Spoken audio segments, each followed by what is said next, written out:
Hello guys, this is Ishtiak. আজকে আমরা কি করব? আজকে আমরা ম্যাথ সমাধান করব। বুয়েট স্ট্যান্ডার্ড যে মডেল টেস্ট হয়েছিল, প্রথম মডেল টেস্টার এর আগের দিন আমি ফিজিক্স দিছিলাম। আমি বলছিলাম যে আজকে আমি তারপরের দিন আমি আজকে ম্যাথ দেখাবো আমি। তো ম্যাথ খুব একটা কঠিন ম্যাথ প্রশ্ন ছিল না, ম্যাথগুলা খুব সহজই ছিল। কিন্তু তাও আমি দেখাচ্ছি। এটা সাধারণত যারা 20 ব্যাচের, মনে হয় না যে এইটা ভিডিও 20 ব্যাচের স্টুডেন্টদের খুব একটা কাজে লাগবে। তাও যাদের সমস্যা হয়েছিল পরীক্ষা দিতে তারা দেখতে পারেন। সাধারণত আমি এটা 21 ব্যাচকে টার্গেট করে এই ভিডিওটা করতেছি। তো এই ভিডিওটাতে খুব একটা ইন্টারেস্টিং কোনো কিছু থাকবে না। সাধারণত আমরা যেভাবে সমাধান করি ওইভাবেই আমি প্রশ্নগুলো জাস্ট সমাধান করে যাব। আর মাঝে মাঝে কয়েকটা টিপস বলবো, যে এইভাবে আমি যেভাবে আমি পরীক্ষার সময় আমি যেভাবে লেখার চেষ্টা করি ওই কিছু টিপস বলবো। বেসিক্যালি এটা 21 ব্যাচে যারা তাদের কাজে আসবে। 20 ব্যাচের যারা আপনারা দেখতে পারেন, ইচ্ছা যদি থাকে আপনাদের তো দেখতে পারেন। তো বেশি কথা না বলে আমরা শুরু করি। আজকের প্রথম প্রশ্ন ফিজিক্স। আজকের প্রথম প্রশ্ন হচ্ছে সমাকলন মানে যোগজীকরণ থেকে। তো এই প্রশ্নটা আসছিল পরীক্ষায় যোগজীকরণ থেকে। তো প্রশ্নটা খুব একটা কঠিনও না, আবার কঠিনও মনে হতে পারে দেখে। তো কোনো একটা ইন্টিগ্রেশনে যখন বিপরীত ত্রিকোণমিতি থাকে তখন আমরা কি করি? ওইটাকে আমরা জেড ধরার চেষ্টা করি। তো ওইটা আমাদের যে সাধারণ নিয়ম, তো ওই নিয়মেই আমরা আগানোর চেষ্টা করব। যে আমাদের এখানে বিপরীত ত্রিকোণমিতি একটা আছে tan ইনভার্স x, ওটাই করে আমরা জেড ধরবো। তো আমরা কি করব? প্রথমে খাতাটাকে জেড ধরার জন্য এই পাশে সাইডে একটু ছোট্ট জায়গা ভাগ করে নেব। তো এখানে আমরা জেড ধরবো বিপরীত যেটা আছে, বিপরীত ত্রিকোণমিতি অনুপাত ওইটাকে। তো এখানে tan ইনভার্স x আছে বিপরীত। তো এটাকে আমরা এখন কি করব? dxকে dz দ্বারা প্রতিস্থাপন করে দেওয়ার চেষ্টা করব। তাহলে আমরা এটাকে একবার যদি ডিফারেন্সিয়েশন করি তাহলে পাচ্ছি 1 + x² dx। আবার এখানে আমরা x ইকুয়াল লিখতে পারবো tan z, যেহেতু z equal tan inverse x, তাই x ইকুয়াল লিখতে পারবো tan z। তো এখন বেসিক্যালি আমাদের কাজ শেষ। আমরা জাস্ট এখন শুধু এগুলাকে এখন প্রতিস্থাপিত করে দিব। তো আমরা tan ইনভার্স x ইকুয়াল কি ধরছিলাম, আমরা ভাগ করে নিব খাতাটা, কারণ এই প্রশ্নটা বড় হতে পারে। তো আমরা x ইকুয়াল পাইলাম tan z, তো এখানে আমরা tan z লিখব। আর tan ইনভার্স x ইকুয়াল আমরা কি ধরছি? z ধরছি। তাহলে এখানে আমাদের জেডটা সামনে লিখি, কারণ দুইটা জেড একটা খারাপ দেখায় ব্যাপারটা। আর আমাদের dz ইকুয়াল কি লিখতে পারবো? 1/1 + x² dx ইকুয়াল লিখতে পারবো dz। তো এখানে দেখেন 1 + x² এর উপর 3/2 আছে। তাহলে আমরা এটাকে এভাবে লিখতে পারি। এখানে আমি ছাড়ে দেখাই 1 + x² ইন্টু √1 + x²। তো আমরা এটাকে টোটালি লিখতে পারি 1 + x² টু দি পাওয়ার 3/2। তো আমরা 1/1 + x² dxকে প্রতিস্থাপিত করে দিব dz দ্বারা। তাহলে আমরা এখানে যদি dz লিখি তাহলে আমাদের নিচে শুধু থাকবে √1 + x²। তো এটা আমি আরেকটু ভাঙায় লেখার চেষ্টা করি, যারা নতুন তাদের বুঝতে অসুবিধা হতে পারে। তো এইটুকু হিসাব করার এবিলিটি আমাদেরকে রাখতে হবে, নাহলে আমরা খুব বড় একটা জায়গা পাবো না। তো এখানে বেসিক্যালি এখানে আমাদের আছে হচ্ছে 1 + x² আর √1 + x²। এটাকে আমরা টোটালি লিখতে পারবো 1 + x², এটা ইকুয়াল আমরা লিখতে পারবো 1 + x² 3/2। তো এখানে আমাদের dx আছে, তো এই যে dx 1 + x², এটাকে আমরা dz লিখতে পারবো। তাহলে উপরে লিখতে পারবো dz আর √1 + x²। তো x এর মান আমাদের tan z, তাহলে আমরা 1 + tan² z লিখতে পারবো। তো আমি ওইটাই বোঝানোর চেষ্টা করলাম। তো এখানে আমরা z ইকুয়াল dx 1 + x² কে dz দ্বারা প্রতিস্থাপিত করে দিলাম। আর নিচে তাহলে আমাদের শুধু 1 + x² থাকে। তো এখানে আমরা সরাসরি x এর মান আমরা কি জানি? tan z। তো আমরা এখানে সরাসরি tan² z লিখবো, কারণ আমাদের এইটুকু ক্যালকুলেশন আমাদেরকে অবশ্যই অ্যাডভান্স থাকতে হবে, নাহলে আমরা জায়গা মেকআপ করতে পারবো না, সময় মেকআপ করতে পারবো না। তো এখন আমরা 1 + tan² z ইকুয়াল জানি sec² z। আমরা এখানে যদি 1 + tan² সূত্র অ্যাপ্লাই করি tan z dz, তো এখানে আমাদের থাকতেছে sec z। কীভাবে? এখানে যদি আমি একটু ছোটো করে দেখাই 1 + tan² x equal sec², 1 + tan² z equal sec² z। তো রুট আর স্কোয়ার কাটা যায়, আমাদের sec z থাকবে। তো আমরা এটাকে এখন যদি আমরা জাস্ট জেডটা এখানে রাখি, টেনকে আমরা কি লিখতে পারি? sin z/cos z। আর আমাদের 1/cosec ইকুয়াল cos dz। তো আমাদের এখানে cos cos কাটা যাচ্ছে, তো আমাদের এখানে থাকতেছে z sin z dz। তো আমরা খুব এত বড় একটা জায়গা পাবো না, তাই আমাদেরকে এখানে একটা ভাগ করতে হবে খাতাটাকে। তো বেসিক্যালি আমাদের এখানে দুইটা রাশি আছে, এখানে একটা আমাদের ইউ ধরতে হবে, একটা ভি ধরতে হবে। তো ইউ ভি আমরা কীভাবে ধরি, LIATE এটাকে ফলো করে আমরা ইউ ভি ধরার চেষ্টা করি। এখানে দেখেন এ আগে আছে, মানে অ্যালজেব্রিক আগে আছে, তো অ্যালজেব্রিকটাকে আমরা ইউ ধরবো, মানে জেডটাকে ইউ ধরবো, আর সাইন জেডটাকে ত্রিকোণমিতি পরে আছে, তো সাইন জেডটাকে ভি ধরবো। তো আমরা এখন জাস্ট ইউ ভি সূত্র অ্যাপ্লাই করবো। তো ইউ ভি সূত্রটা কি জানি আমরা, ইউকে স্থির রাখে, ভিকে integration minus integration DDX u, আবার ইন্টিগ্রেশন ভি, আবার DX, আবার DX। তো আমরা এটা ইউভি সূত্র আমরা সবাই জানি, তো আমরা এখানে জাস্ট ইউভি সূত্র অ্যাপ্লাই করবো। তো এইটাকে ইউভি সূত্রকে আমরা সরাসরি অ্যাপ্লাই করে লিখতে পারি। তো সরাসরি এটা আমি না দেখাই, যেহেতু আমি আগেই বলছি যে এটা আমরা একদম 21 ব্যাচের জন্য দেখাচ্ছি। তো এখানে আমরা প্রথমে ইউ ধরছি, কাকে ইউ ধরছি আমরা জেডকে, তো জেডকে সামনে রাখবো, সামনে রাখে সাইন জেডকে ভি ধরছি, তো ভি এর ইন্টিগ্রেশন, তো ভি সাইন জেডের ইন্টিগ্রেশন হলো মাইনাস কস জেড, তো মাইনাস কস জেড, তারপরে মাইনাস এখানে আমরা প্রথমে ডি ইউ এর ডিফারেন্সিয়েশন করবো, তো ইউ আছে জেড, তো জেডের ডিফারেন্সিয়েশন করলে আমাদের পাবো আমরা 1, আর আমরা কি করব, ভি এর ইন্টিগ্রেশন করব, তো ভি এর সাইন জেডের ইন্টিগ্রেশন হলে মাইনাস কট জেড, তো এখানে minus cos Z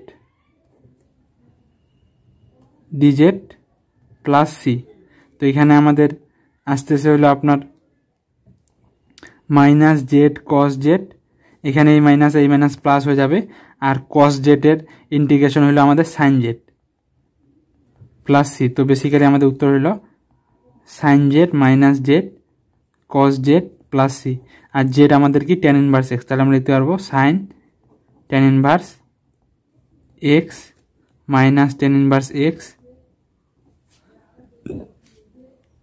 into cos tan inverse x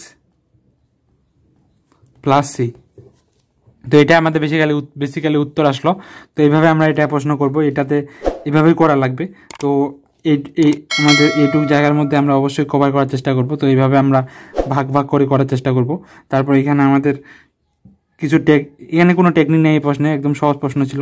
আমাদের যেহেতু একটা বিপরীত ত্রিকোণমিতিক অনুপাত আছে, আমরা জানি যে প্রশ্নের যোগজীকরণের প্রশ্নে বিপরীত ত্রিকোণমিতিক অনুপাত থাকলে আমরা ওইটা ইকুয়ালে জেড ধরার চেষ্টা করি। তো ওইটা ইকুয়াল আমরা জেড ধরছি, জেড ধরে জাস্ট প্রতিস্থাপন করলাম জেডের দ্বারা, তারপর আমরা সহজ একটা ইকুয়েশন আসলো যেটা আমরা ইউভি সূত্র দ্বারা ইন্টিগ্রেশন করে ফেলতে পারি। তো আমরা জাস্ট ইউভি সূত্র দ্বারা ইন্টিগ্রেশন করে ফেললাম, তারপর আমরা আমাদের উত্তর পাই গেলাম। তো এটা প্রশ্ন খুব একটা, আমি আজকে বলছি যে প্রশ্নগুলো একদম পরীক্ষার যেগুলো প্রশ্ন আসছিল উদ্ভাসে ওইগুলো করে দেখাবো আমি। তো ওগুলা খুব একটা কঠিন ছিল না প্রশ্নগুলো। তো আমরা নেক্সট প্রশ্ন দেখি। তো নেক্সটে এটা আমাদের একটা যোগজীকরণের প্রশ্ন এটাও। তো এটা আমাদের প্রশ্ন, এই প্রশ্নটা আসছিল। তো এই প্রশ্নটা খুব একটা কঠিন ছিল না। তো এই প্রশ্নটার একটা টেকনিক আছে, আমরা জানি ইন্টিগ্রেশনে কিছু আমাদের রুলস আছে, ওই রুলসের মতো আমাদেরকে আগানোর চেষ্টা করতে হয়। ওই রুলস ছাড়া আমরা, ওই ধরনের রুলস আমাদের পড়ার লাগে, তো ওই রুলসগুলো ছাড়া আমরা কিন্তু করতে পারি না। তো এই প্রশ্নের জন্য কোন রুলস অ্যাপ্লাই করব, এটা আমাদেরকে প্রশ্ন দেখার সাথে সাথে কোন প্রশ্নের জন্য কোন রুলস অ্যাপ্লাই করব আমাদের মাথায় নিয়ে আসতে হবে, নাহলে আমাদের সমস্যা আছে প্রশ্ন করতে। আমাদের ইন্টিগ্রেশনের এটা একটা দক্ষতা যে আমাদের অনেক রুলস জানার লাগে। তো এখানে দেখেন একটা এই প্রশ্নটাতে √a² মাইনাস x² জাতীয় একটা টার্ম আছে। তো আমরা কি জানি, এই ধরনের যখন টার্ম থাকে তখন আমাদেরকে জেড ইকুয়াল এক্স ইকুয়াল ধরতে হয় এ সাইন থিটা বা এ কস থিটা। কেন ধরতে হয় এ সাইন থিটা এ কস থিটা? কারণ আমরা জানি একটা সূত্র, জানি কি সূত্রটা, কি সূত্রটা হলো 1 মাইনাস cos² থিটা ইকুয়াল আমরা লিখতে পারবো sin² থিটা। তখন আমরা এখানে স্কোয়ার, তো আমাদের এখানে একটা রুট আছে, ওই রুট আর স্কোয়ারে কাটা যায়, আমাদের সাইন থিটা একটা চলক চলে আসবে এক ঘাতের। তো এত কিছু আমাদের থাকবে না, এগুলা এক ঘাতের একটা রাশি চলে আসবে। তাই আমাদের এখানে যখন মাইনাস থাকে তখন আমাদেরকে এ সাইন থিটা বা এ কস থিটা ধরার লাগে। আর যদি এখানে প্লাস থাকতো তাহলে আমাদেরকে ধরার লাগতো কি এক্স ইকুয়াল এ ট্যান থিটা ধরা লাগতো। তো আমরা এই রুলসগুলো অবশ্যই মনে রাখবো, যেহেতু এখানে মাইনাস আছে তাই আমাদেরকে এ সাইন থিটা বা এ কস থিটা যে কোনো একটা ধরা লাগবে। তো আমরা এই প্রশ্নের জন্য ধরলাম যে এক্স ইকুয়াল, মনে করেন ধরি যে আমরা এই পাশে একটা ছোট ভাগ করব। আমি আগে বলছি যে ভাগ করে নেব খাতাটাকে, কারণ আমরা বেশি জায়গা পাবো না। তো আমরা কি বললাম, এই ধরনের যখন থাকবে root over A square minus x square যদি একটা রাশিতে থাকে তাহলে আমাদেরকে জাস্ট এক্স ইকুয়াল এ সাইন থিটা বা এ কস থিটা ধরা লাগবে। তো আমি এটা মনে করলাম যে, মনে করি আমরা এটার ক্ষেত্রে ধরলাম মনে করেন এ সাইন থিটা। তো এ সাইন থিটা এ কস থিটা ধরলে কিন্তু প্রশ্নটা হইতো। তো আমরা এ সাইন থিটা ধরি, যেহেতু মাইনাস আছে এ সাইন থিটা এ কস থিটা দুটার মধ্যে একটা ধরতে হবে। এখানে কিন্তু আমরা টেন বা সেক বা কস এগুলো ধরতে পারবো না। ধরতে পারবো, ধরলে সমাধান করতে অনেক সমাধান করতে পারবো না, অনেক ঝামেলা হয়ে যাবে, কারণ ইন্টিগ্রেশনের নিয়ম অনুযায়ী আমাদেরকে আগাইতে হবে। নিজে নেতাগিরি করে কোনো কিছুভাবে আগানোর চেষ্টা করলে আমাদের ওই প্রশ্ন সমাধান করতেই পরীক্ষার সময় চলে যাবে। তো আমরা এটা এখন কি করব, এটাকে আমরা থিটা দ্বারা প্রতিস্থাপন করে দেবো। তো আমরা এটাকে ইন্টিগ্রেশন করি, ডিফারেন্সিয়েশন করি। প্রথমে ডিএক্স ইকুয়াল আমরা লিখতে পারি, ডিএক্স ইকুয়াল কি লিখতে পারবো, এ সাইন থিটাকে আমরা ডিফারেন্সিয়েশন করলে পাই কস থিটা ডি থিটা। তো আবার আমাদেরকে লিমিট চেঞ্জ করতে হবে, যেহেতু একটা নির্দিষ্ট জগৎ এটা। তো আমরা এক্স ইকুয়াল আমাদের আছে এ 0, তাহলে আমরা থিটা ইকুয়াল পাবো আমরা কি, তো আমরা এখানে হিসাব করি। তো x by a sine theta, তো থিটা ইকুয়াল আমাদের আসতেছে sine inverse x by a. তো আমরা এখানে যখন এক্স এর মান এ বসাবো তখন থিটা আমাদের আসতেছে সাইন থিটা 1, তাহলে আমরা পাচ্ছি পাই বাই 2। তো আমাদের যখন হচ্ছে পাই বাই 2 আসতেছে আমাদের ঊর্ধ্ব লিমিট, আর নিচের লিমিট আসতেছে আমাদের থিটা ইকুয়াল সাইন ইনভার্স 0। তো এটা আমাদের আসতেছে সাইন ইনভার্স 0 ডিগ্রির মান সাইন ইনভার্স 0, তো 0ই আসতেছে। তো আমরা এখন এটাকে জাস্ট কি করব, প্রতিস্থাপিত করে দেবো এক্সগুলাকে থিটা দ্বারা। তো আমরা এখানে প্রশ্নটা বড় হইতে পারে তাই বেশি জায়গা নিব না। তো আমাদের এর জায়গায় আমাদের উপরের লিমিট আসলো পাই বাই 2 আর নিচের লিমিট আসলো 0, আর ডিএক্স ইকুয়াল আমরা পাইলাম এ কস থিটা ডি থিটা, আর A plus root over A square, R x equal আমরা এক্স ইকুয়াল ধরছি আমরা এ সাইন থিটা মাইনাস এ স্কোয়ার সাইন স্কোয়ার থিটা। তো আমরা জাস্ট এক্সটাকে থিটা দ্বারা প্রতিস্থাপিত করে দিলাম। তো দেখেন এখন আমাদের প্রশ্নটা কীভাবে পানির মতো সহজ হয়ে যায়। তো পাই বাই 2 0, তো আমরা এখান থেকে এ কমন নিই, এ যদি কমন নিই তাহলে আমাদের আসবে 1 প্লাস কস থিটা, আর এ কস থিটা ডি থিটা। তো এই লাইনটা আমি কীভাবে লিখলাম, এটুকু লাইন ড্রপ দেওয়া আমাদেরকে অবশ্যই শিখতে হবে। তো আমি এটা একটু অন্য পৃষ্ঠা দেখাই এর আগের মতো। তো এই লাইনটা আমি জাস্ট এভাবে ড্রপ দিলাম যে আমাদের প্রশ্নটার লাইনটা ছিল এ রুট ওভার, এখান থেকে আমরা এ স্কোয়ার প্রথমে কমন নিব, তাহলে থাকবে 1 মাইনাস সাইন স্কোয়ার থিটা, আর A plus root over A square 1 minus sine square theta equal cos square theta. তাহলে আমাদের রুট আর এ কাটা যাচ্ছে, তাহলে এ প্লাস এ কস থিটা, দেন আমরা এ কমন নিলে পাচ্ছি 1 প্লাস কস থিটা। তো দেখেন এই লাইনটা থেকে আমি সরাসরি, এই লাইনটাও না, এর উপরে যেটা লাইন ছিল ওটা লাইন থেকে আমি সরাসরি এই লাইনটা থেকে এই লাইনটা আমি সরাসরি লিখছি এইটুকু। তো এতটা আমাদের এইটুকু লাইন ড্রপ দেওয়া আমাদের অবশ্যই শিখতে হবে। তো তাহলে নাহলে আমরা জায়গা সময় কোনো কিছু কভার দিতে পারবো না। তো আমাদেরকে এখানে জাস্ট এ আর এ কাটা চলে যাচ্ছে, তাহলে আমাদের এখানে থাকতেছে pi by 2 0 cos theta 1 plus cos theta d theta. তো এটা আমার মনে হয় না যে আমরা এখন আর কেউ পারবো না বলে আমার মনে হয় না, আমরা আশা করি সবাই পারবো। তো এটার জন্য আমাদেরকে কী করতে হয়, এখানে যেটা লবে যেটা আছে আমাদেরকে ওটার সমান উপরে আনতে হয়। তো ওটার সমান উপরে আনার জন্য আমাদের কী করতে হবে, 1 যোগ করতে হবে, আর 1 কী করতে হবে, বিয়োগ করতে হবে। দেখেন 1 1 কাটা যায়, আমরা উপরে যেটা আছে ওটাই পাচ্ছি। তো আমরা এখন জাস্ট এটাকে ভাগ করে দিব, তাহলে আমরা পাচ্ছি pi by 2 0 cos theta plus 1 by 1 plus cos theta minus d theta, pi by 2 0 পাচ্ছি 1 plus cos theta d theta. তো আমি কী করলাম, জাস্ট এটাকে ভাগ করে দিলাম দুইটার মধ্যে। তো আমরা এখানে এখানে এখানে উপরে নিচে একই, তো এখানে আমাদের কাটা চলে যাচ্ছে। তো এখানে আমরা এটাকে পাচ্ছি π/2, 0 ডি থিটা মাইনাস, এখানে আমরা এখানে আমরা অনুবন্ধী দিয়ে গুণ করতে পারি, বা আমরা নিচে এখানে সূত্র অ্যাপ্লাই করতে পারি। 1 + cos θ = আমরা লিখতে পারি 2 cos স্কয়ার θ/2 ডি থিটা। তো আশা করি আমরা সবাই জানি যে 1 + cos 2 θ = 2 cos স্কয়ার θ। তো ওই সূত্রটা আমি এখানে অ্যাপ্লাই করলাম। তো আমরা এখন এইখান থেকে লেখা শুরু করব, কারণ অত বড় একটা আমরা জায়গা পাবো না। তো এখানে আমরা এখন এটাকে যদি ইন্টিগ্রেশন করি, তো এটা আমরা পাচ্ছি π/2 মাইনাস, এখানে আমরা হাফটাকে বাইরে বার করে নিয়ে আসি, π/2, 0। তো 1/cos স্কয়ার থিটাকে লিখতে পারবো আমরা sec স্কয়ার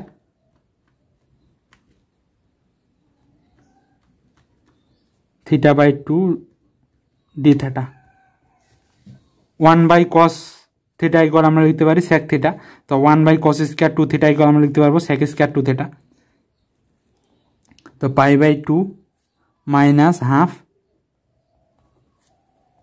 এটাকে যদি আমরা sec স্কয়ার থিটাকে আমরা ইন্টিগ্রেশন করলে কি পাই, tan θ।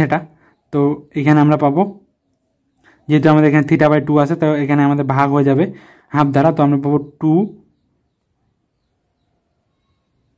tan θ/2, আমাদের লিমিট হইল π/2 থেকে 0। তো এইটা ইকুয়াল আমরা পাবো এই 2 আমাদের কাটা চলে যাবে, তাহলে আমরা পাবো θ/2 মাইনাস, এখানে পাবো আমরা 1 পাবো। কিন্তু কীভাবে 1, এটা আমি লাইনটা ড্রপ দিছি, লাইনটা কীভাবে ড্রপ দিলাম আমি এখানে একটু দেখাই। তো এইভাবে আমাদেরকে কিন্তু লাইন ড্রপ দেওয়ার চেষ্টা করতে হবে। এখানে আমাদের আছে tan θ/2 কে আমাদের π/2 থেকে 0 পর্যন্ত। তো এখানে π/2 যখন আমরা বসাবো, তখন π/2 মানে 90 ডিগ্রি, 90 ডিগ্রিটাকে 2 দ্বারা ভাগ হয়ে যাবে আমাদের 45। তো tan 45 মান আমরা জানি 1। আর যখন থিটার মান 0 বসাবো, তখন এটা tan 0 চলে আসবে, tan 0 মান 0। তো আমাদের এটার মান বেসিক্যালি এটা ইকুয়াল 1। তো আমি জাস্ট সরাসরি এটা ইকুয়াল 1 লিখে দিলাম। তো এটা আমাদের অ্যান্সার। তো এইটা প্রশ্নটা অনেকের কাছে বড় মনে হতে পারে। তো এই ধরনের প্রশ্ন যদি আমাদের আনকমন মনে হয়, তাহলে আমরা অবশ্যই প্রশ্নটা আমাদের প্রশ্নটা পড়ে দেখারও দরকার নেই, চেষ্টা করার কোনো দরকার নেই। আমরা নেক্সট প্রশ্নে শিফট হয়ে যাব, কারণ কোনো প্রশ্নের সময় লস করার কোনো দরকার নেই। তো এই প্রশ্নটা খুব একটা কঠিন না। প্রশ্নটা এই রুলসটা যদি আমার জানা থাকে যে √a² - x² যুক্ত কোনো রাশি যদি একটা যোগজীকরণ করার জন্য কোনো একটা রাশি পাই, তো ওইটা আমাদের a cos θ বা a sin θ কে প্রতিস্থাপিত করতে হয় a sin θ বা a cos θ দিয়ে। এই দুইটা জিনিস আমাদের যদি জানা থাকে, তাহলে বেসিক্যালি এই প্রশ্নটা খুব সহজ। তো এটা ছিল প্রশ্ন, যোগজীকরণের 2 নম্বর প্রশ্ন। আমরা এখন 3 নম্বর প্রশ্নে যাই আজকের। তো এই প্রশ্নটা খুব সহজ একটা প্রশ্ন। তো এখানে দেখেন প্রশ্নটা বলছি, একটি গোলাকৃতি বেলুনের আয়তন প্রতি সেকেন্ডে 10 সেমি কিউব করে বৃদ্ধি পায়। তো এখানে আয়তন বৃদ্ধির হার দেওয়া আছে। তো আমাদের এখানে আমরা প্রথমে প্রশ্ন পড়ার সাথে সাথে লিখে ফেলার চেষ্টা করব। dv/dt লেখা আছে 10 সেমি কিউব পার সেকেন্ড। আবার কি বলছে, যে মুহূর্তে এর ব্যাসার্ধ 16 সেমি, তো আর যখন 16 সেমি, সেই মুহূর্তে তার বক্রপৃষ্ঠের পরিবর্তনের হার নির্ণয় করো। তো আমাদেরকে বক্রপৃষ্ঠের di/dt বের করার কথা বলা হয়েছে। এটা আমাদের বেসিক্যালি বের করতে হবে। তো এখানে আমরা বুঝতে পারতেছি যেন dt চলে আসছে ddx। তো ডিফারেন্সিয়েশনের প্রশ্ন, এটা আমরা এখান থেকে আন্দাজ করতে পারি। তো এখানে আমরা একটা গোলকের ভি মানে আয়তন ইকুয়াল কি জানি, 4/3 πr³। তো এই প্রশ্নটার জন্য আমাদের বেশি জায়গা লাগবে না, তাই আমি ভাগ করার কোনো প্রয়োজন নেই। তো 4/3 তাও আমরা ভাগ করে নিই, 4/3 πr³। তো আমাদের কি দেওয়া আছে dv/dt। তো আমাদেরকে এইটাকে ডিফারেন্সিয়েশন করতে হবে। তো dv/dt ইকুয়াল আমরা লিখতে পারি, এটাকে লিখতে পারবো আমরা 4/3 π3 r² dr/dt। তো এখানে আমাদের দেখেন dv/dt দেওয়া আছে, আবার 4/π3 r এর মান আমরা জানি 16 সেমি, কিন্তু dr/dt কিন্তু আমরা জানি না। তো আমরা এটা এইভাবে রাখি, 1 নং ধরি এটাকে, মনে করেন এটাকে একবার ডিফারেন্সিয়েশন করে দিলাম। আয়তনের রাশিটাকে, গোলকের আয়তনের রাশিটাকে একটা একবার ডি বাই ডিটি এর সাপেক্ষে ডিফারেন্সিয়েশন করে দিলাম, তারপর আমরা এটা রাখে দিলাম। কেন রাখে দিলাম একটু পরে আমি বলবো। তো আমাদেরকে বেসিক্যালি কি বের করতে বলছে ডিএ বাই ডিটি। তো আমরা এ ইকুয়াল জানি 4 পাই আর স্কয়ার, একটা গোলকের ক্ষেত্রফল, বক্রপৃষ্ঠের ক্ষেত্রফল 4 পাই আর স্কয়ার। তো আমাদের ডিএ ডিটি বের করতে বলছে। তো ডিএ ডিটি ইকুয়াল আমরা লিখতে পারবো 4 পাই 2 আর ডিআর ডিটি। তো এটাকে আমরা 2 নং যদি ধরি, এখন আমরা যদি 2 নং ভাগ 1 নং করি তো দেখি কি হয়। তাহলে আমাদের উপরে আসবে dA by dt by dV by dt by আমাদের উপরে ডিএ। তো ডি এর মান কত 4 পাই ইন্টু 2 আর ডিআর ডিটি, আর নিচে আমাদের 4/3 পাই 3 আর স্কয়ার ডিআর ডিটি। তো এখানে যখন আমরা এখন যদি লক্ষ্য করি ব্যাপারটা কি হচ্ছে, তো আমাদের দেখেন উপরে ডিআর ডিটি, নিচে ডিআর ডিটি কাটা চলে যাচ্ছে।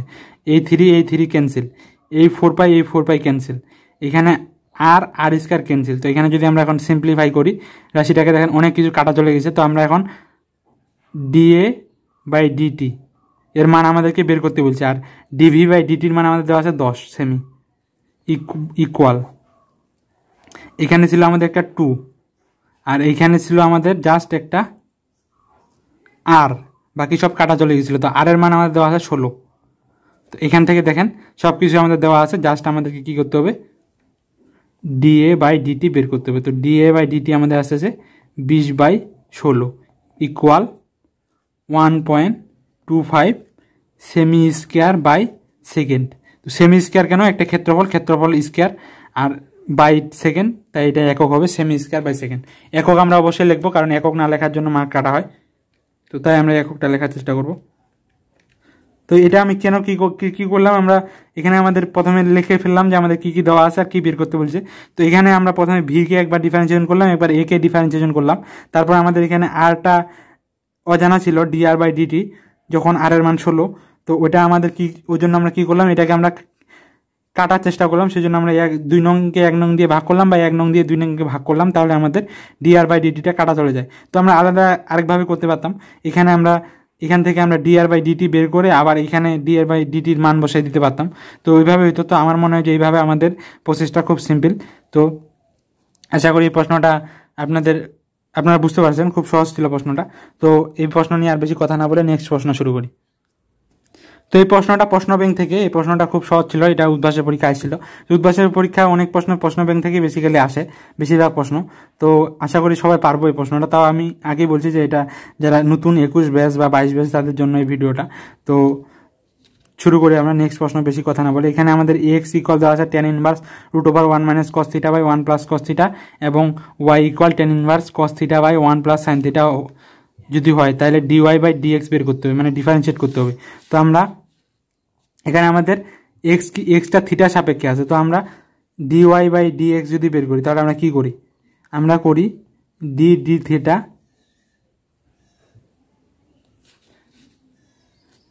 ডি থিটা অফ ওয়াই আর ডি থিটা বাই এক্স। তো এটা আমরা বেসিক্যালি করি যখন আমরা ডিওয়াই বাই ডিএক্স করি।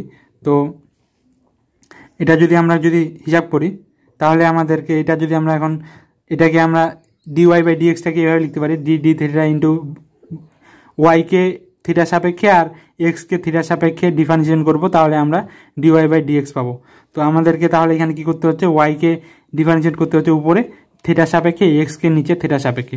তো এখানে আমাদের এক্স আর ওয়াইগুলো একটু খুব বড় বড় মনে হচ্ছে, তো জন্য আমরা দুইটা ভাগ করে নিয়ে দুইটাকে একটু সিম্পলিফাই করার চেষ্টা করি। তো আমরা এখানে এক্স tan থিটাকে যদি একটু ছোট করার চেষ্টা করি, তো আমরা 1/cos θ ইকুয়াল জানি 1 - cos θ ইকুয়াল জানি 2 sin স্কয়ার থিটা বাই 2, আর 1 + cos θ ইকুয়াল জানি 2 cos স্কয়ার থিটা বাই 2।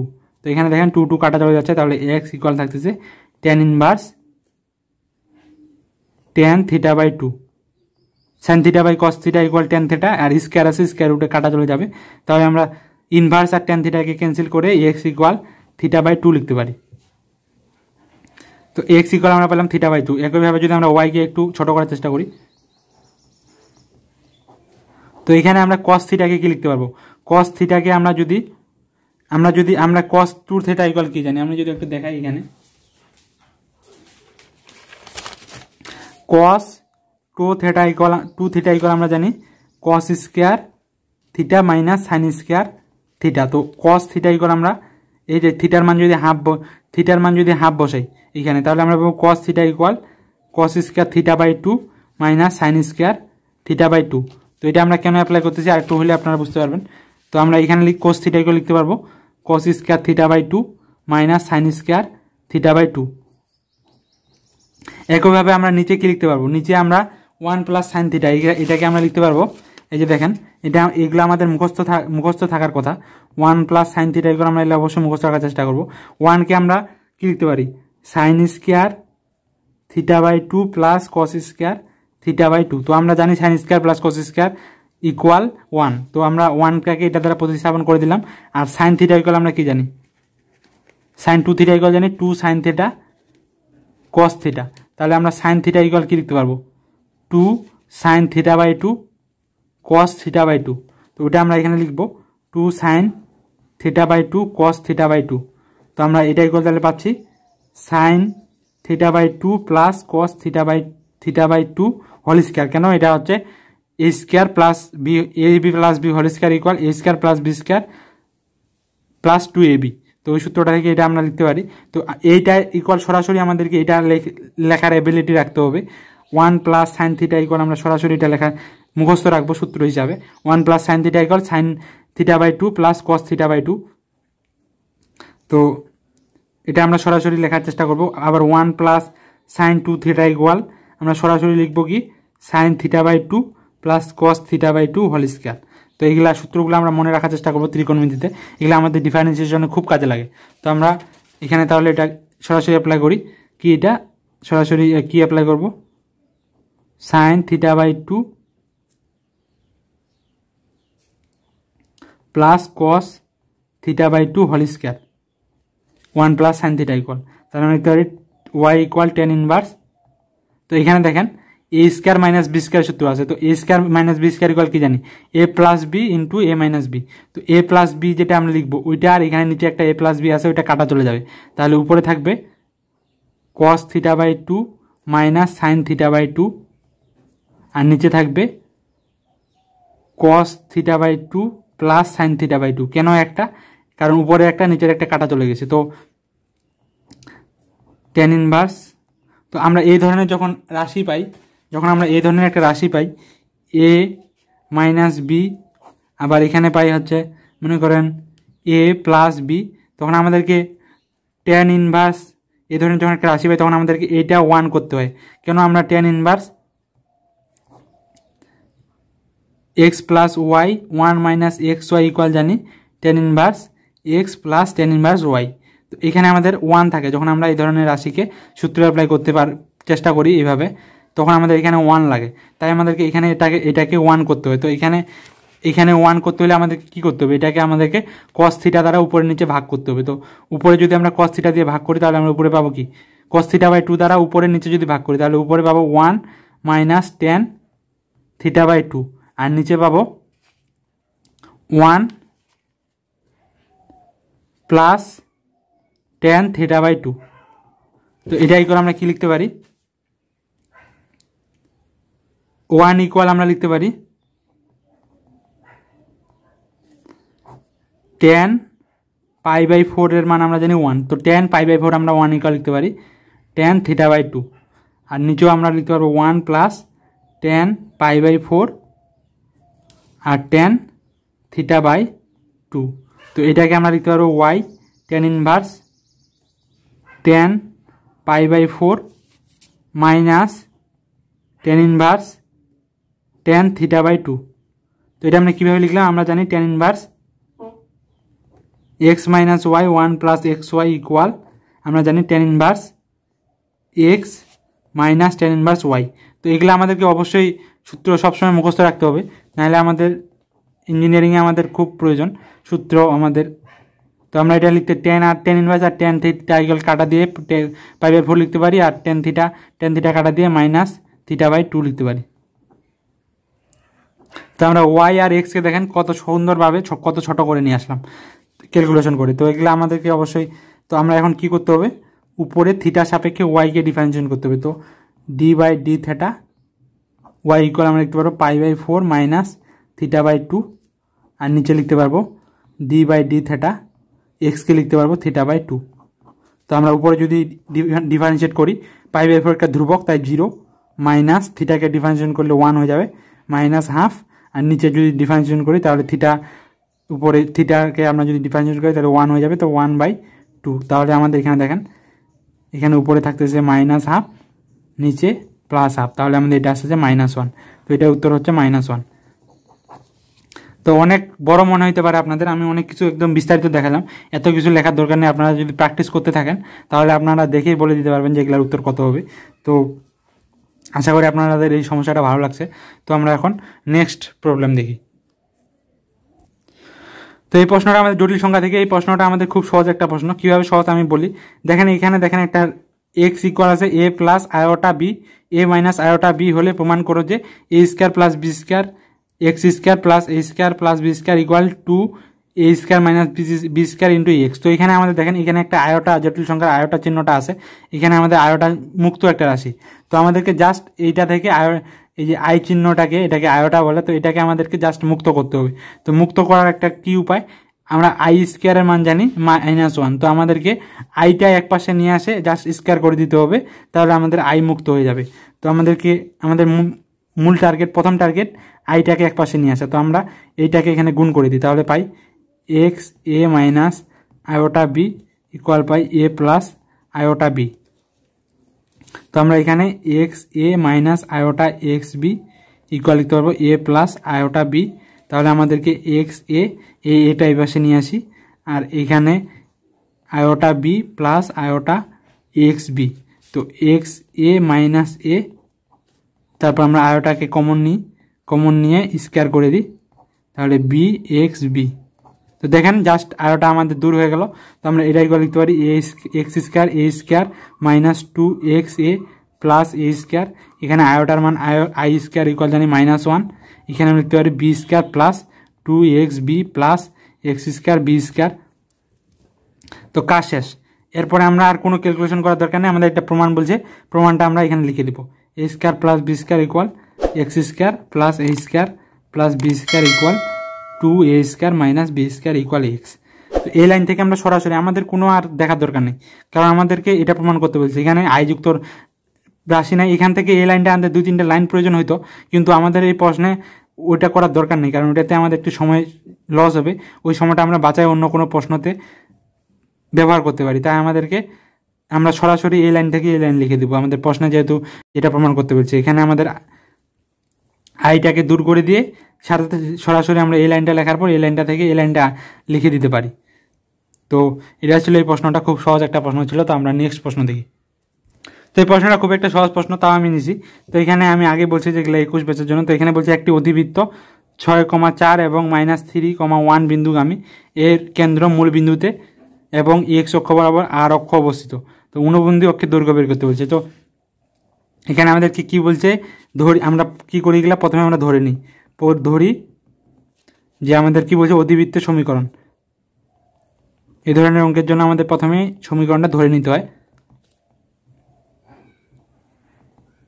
তো এখানে কি বলছে, মূল বিন্দুতে কেন্দ্র, আর অক্ষ বলছে কিন্তু এক্স।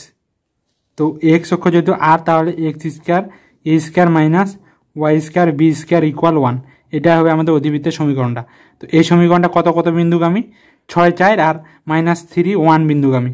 তো তাহলে এই দুইটা বিন্দু এই রেখাটাকে সিদ্ধ করবে। তো আমরা এই বিন্দুটাকে যদি এই রেখাটার উপর বসাই দিই, তো পাচ্ছি 6 square A square minus 4 square B square equal 1, এটা আমরা ধরি 1 নং।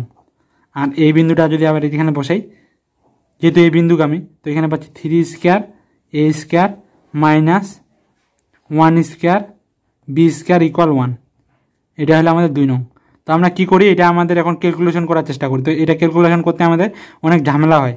তো আমরা এটা ঝামেলা করার কোনো দরকার নেই। আমরা যদি মনে মনে যদি ধরে নিই যে 1/a² ইকুয়াল এক্স আর 1/y² b² ইকুয়াল ওয়াই, তাহলে আমাদের এটা খুব সহজে হয়ে যায়। তাহলে আমি এখানে একটু ছোটো করে দেখাই। তাহলে আমাদের এখানে এইটাকে যদি আমরা 1/a² ইকুয়াল কি এক্স দ্বারা প্রতিস্থাপিত করে দিই আর 1/b² কে ওয়াই দ্বারা প্রতিস্থাপিত করে দিই, এটা আমি দেখাচ্ছি, এটা পরীক্ষার খাতা আপনাদের করার দরকার নেই।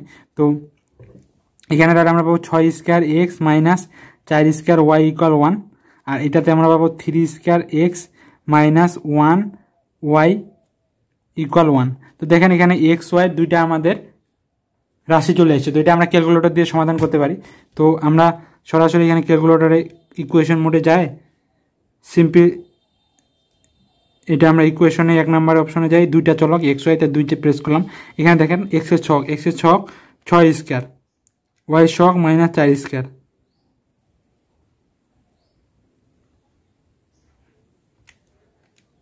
আর ধ্রুবক 1। আবার দ্বিতীয় রাশিতে 9 মাইনাস 1 ধ্রুবক 1।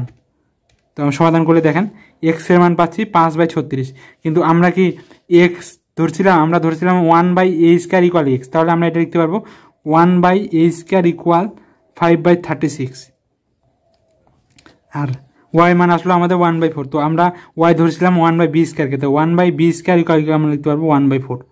তাহলে আমরা এখান থেকে a ইকুয়াল লিখতে পারবো √5/6 আর b ইকুয়াল লিখতে পারবো 2। দেখেন কত সহজে আমাদের প্রশ্নটা হয়ে গেল। এমনি এটাতে আমরা অপনয়ন প্রতিস্থাপন দিয়ে ক্যালকুলেশন করতে বা এখানে লসাগু করে ক্যালকুলেশন করতে গেলে অনেক সমস্যা হয়ে যেত। আমরা এটাকে যদি 1/a এই ছোট্ট একটু ট্রিক্সটা একটু অবলম্বন করি, তাহলে আমরা কত সহজে এই প্রশ্নটা করতে পারি। তো এখানে আমাদের কী বলছে, অনুবন্ধী অক্ষের দৈর্ঘ্য বের করতে বলছে। তো এখানে অনুবন্ধী অক্ষ আমাদের ওয়াই, তো ওয়াই নিচে আছে বি, বি এর মান আছে 2, তো আমাদের অনুবন্ধী অক্ষের দৈর্ঘ্য করতে হবে 2b। তো অনুবন্ধী, তো এই ধরনের ছোটোখাটো ট্রিক্স আমাদের প্রশ্নগুলোকে অনেক ছোট করে দেয় সমাধানটাকে। এগুলো সব প্র্যাকটিস করে আমরা 2b তাহলে 2 × 2 এগুলো আমাদের 4, তো 4 একক। তো অনুবন্ধী অক্ষের দৈর্ঘ্য আমাদের আসলো 4 একক। তো এখানে এটা একটা ট্রিক ছিল। তো আমরা বেশি বড় না করে নেক্সট প্রশ্ন দেখি, এটা খুব সহজ প্রশ্ন ছিল। তো আমরা নেক্সট প্রশ্ন শুরু করি।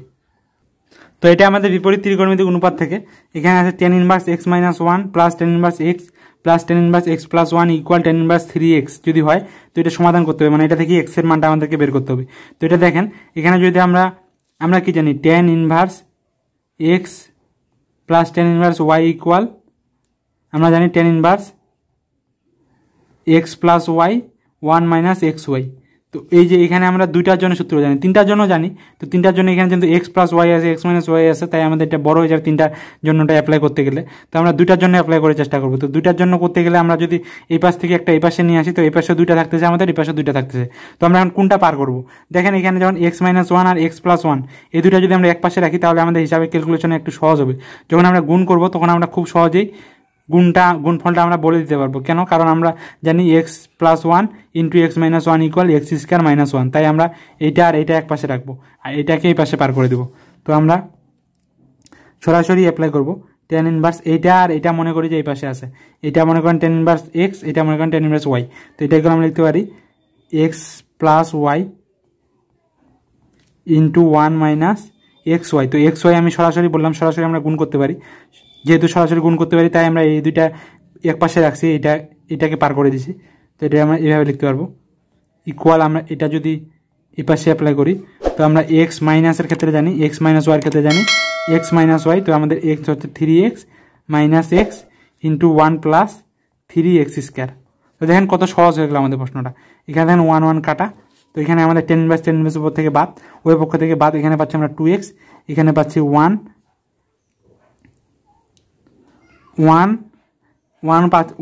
Minus x² plus 1। তো 1 1 2 মাইনাস x² পাচ্ছি আমরা এখানে, আর এখানে আমরা পাচ্ছি 3x থেকে যদি x আমরা বাদ দিয়ে দিই, তাহলে পাচ্ছি আমরা 2x 1 প্লাস 3x²। দেখেন কত সহজে আমাদের প্রশ্নটা হয়ে গেল। ছোট্ট একটা কাজ, কি কাজ, এই tan ইনভার্স xটাকে ওই পাশে পার করে দেওয়ার জন্য, পার করে দিয়ে আমরা কত সহজে এই প্রশ্নটা সমাধান করতে পারলাম। তো এটা একটা টেকনিক ছিল। তো এখানে আমরা 2x কাটা দিয়ে দিতে পারি, তারপর আমরা এটাকে যদি ক্যালকুলেশন করি 1 plus 3x square 2 minus x square 4x square equal 1। তো আমরা এখানে এক্স ইকুয়াল পাচ্ছি প্লাস মাইনাস হাফ। তো এখানে আমাদের এক্স এর মান আসলো, এক্স ইকুয়াল আসলো প্লাস মাইনাস হাফ। তো এটাই আমাদের বেসিক্যালি উত্তর। তো আমরা নেক্সট প্রশ্ন দেখি, আজকের শেষ প্রশ্ন। তো এই প্রশ্নটা আমাদের স্থিতিবিদ্যা থেকে বলছে, কোনো বিন্দুতে ক্রিয়ারত পি কিউ মানের দুটি বল এর লব্ধি তাদের অন্তর্গত কোণের 1/3 বিভক্ত করে দেখাও যে এদের অন্তর্গত কোণের পরিমাণ 3 cos inverse P by 2q এবং লব্ধির মান p square minus q square by Q. তো এটা আমাদের বইয়ে আছে এই প্রশ্নটা। তো আমরা কি বলছি যে আগে যদি প্রশ্নে কোনো চিত্র আঁকার প্রয়োজন হয় তাহলে আমরা এভাবে সাইডে আগে একটা চিত্র আঁকে নিব। তো পি বলটা বড় বলছে কিন্তু, তো পি বলটা এখানে মনে করি আর কিউ বলটা এইখানে। তো আমরা কি জানি লব্ধি বড় বলের দিকে হেলে থাকে, তো আমাদের লব্ধিটা পি বলের দিকে হালে থাকবে। তো আমাদের কি বলছে, টোটাল কোণটাকে 1/3 ভাগ করে লব্ধির দিক, লব্ধি যদি আর হয়, তো টোটাল কোণটা যদি আমাদের 3 আলফা হয় তাহলে আমাদের লব্ধি পি এর সাথে হবে আলফা। তো পি আর এর মধ্যবর্তী কোণ যদি আলফা হয় তাহলে কিউ আর এর মধ্যবর্তী কোণ হচ্ছে আমাদের 2 আলফা। টোটালটা 3 আলফা আর আমাদের বলছে টোটালটাকে 1/3 ভাগ করে লব্ধির সাথে, ওইটা আমরা মনে করলাম তাহলে আলফা।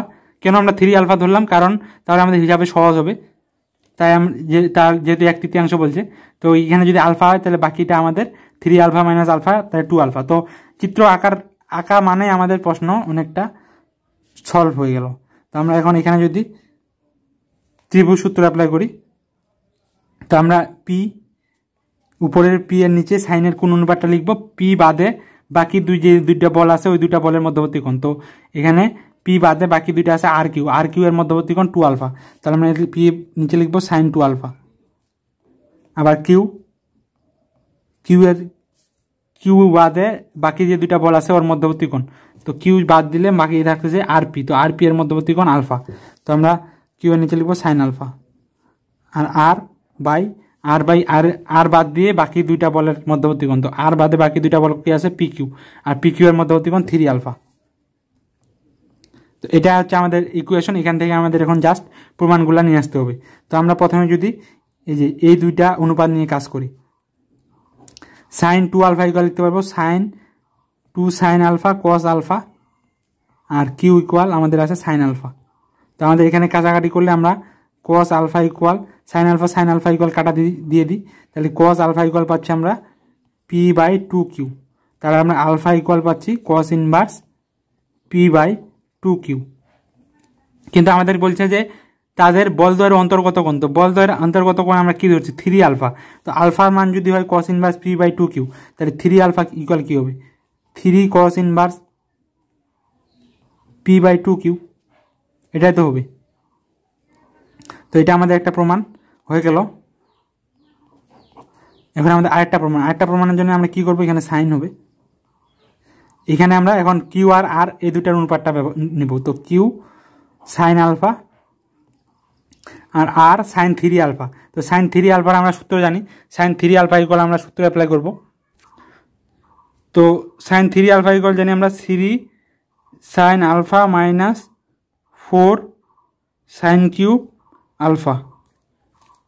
তো এখান থেকে যদি আমরা আলফা কমন নিই আর এখান থেকে যদি আলফা কমন নিই তাহলে আলফা সাইন আলফা, আর এখান থেকে যদি একটা সাইন আলফা কমন নিই তাহলে সাইন আলফা ক্যান্সেল হয়ে যায়। তার আমরা লিখতে পারবো কিউ ইকুয়াল আর 3 মাইনাস 4 সাইন স্কোয়ার আলফা। তো সাইন স্কোয়ার আলফা লিখি আমি এখানে ড্রপ দেওয়ার চেষ্টা করছিলাম। তো আমাদের কিউ ইনটু আসতেছে 3 4 সাইন স্কোয়ার ইকুয়াল আমরা জানি 1 মাইনাস কস স্কোয়ার আলফা। কেন কস স্কোয়ার সাইন স্কোয়ারটাকে কস স্কোয়ারে ভাঙালাম, কারণ আমরা কস আলফার মান জানি পি বাই 2q, তাই আমরা এটাকে সাইনটাকে কসে কনভার্ট করে নিলাম। তো এখানে আমাদের আসলো আর, তো আমরা বেসিক্যালি এখন সরাসরি আর ইকুয়াল লিখব 3 মাইনাস 4 1 মাইনাস, তো আমরা সরাসরি কস স্কোয়ার আলফা ইকুয়াল কি লিখব পি স্কোয়ার 4q স্কোয়ার। তো এখন আমাদের বেসিক্যালি লব্ধি R equal P square minus Q square by Q. তো এটাকে একটু ক্যালকুলেশন করলে কিন্তু এটা আসবে। তো আমাদের পরীক্ষায় তো ক্যালকুলেশন করার দরকার নেই, আমরা সরাসরি ওটা লিখে দিব যদি আমাদের প্রমাণ করতে বলে। আর বের করতে বলে একটু ক্যালকুলেশন করব। তো প্রমাণ করতে যেহেতু বলছে আমরা সরাসরি এই লাইন থেকে এই লাইনে লিখবো, যাতে আমাদের কমপক্ষে 30 থেকে 35 সেকেন্ড বাঁচবে। তো আমরা এই ছোটো ছোটো টেকনিকগুলা অ্যাপ্লাই করার চেষ্টা করব। তো এই প্রশ্নটার দ্বারা আজকে আমি শেষ করতেছি। আজকে ম্যাথ প্রথম বুয়েট স্ট্যান্ডার্ড যে উদ্ভাসী পরীক্ষা হয়েছিল ওটা ম্যাথের প্রথম প্রশ্নটার ম্যাথ কোশ্চেনগুলা। তো আমি এরপরে আগামীকালকে দ্বিতীয় পরীক্ষার ফিজিক্স প্রশ্নগুলো সমাধান করে দেখাবো। তো আশা করি আপনাদের পছন্দ হয়েছে। তো পছন্দ হলে বন্ধুদের সাথে শেয়ার করবেন, আর আমার জন্য সবাই দোয়া করবেন। খোদা হাফেজ। আজকের মতো এখানে শেষ করলাম।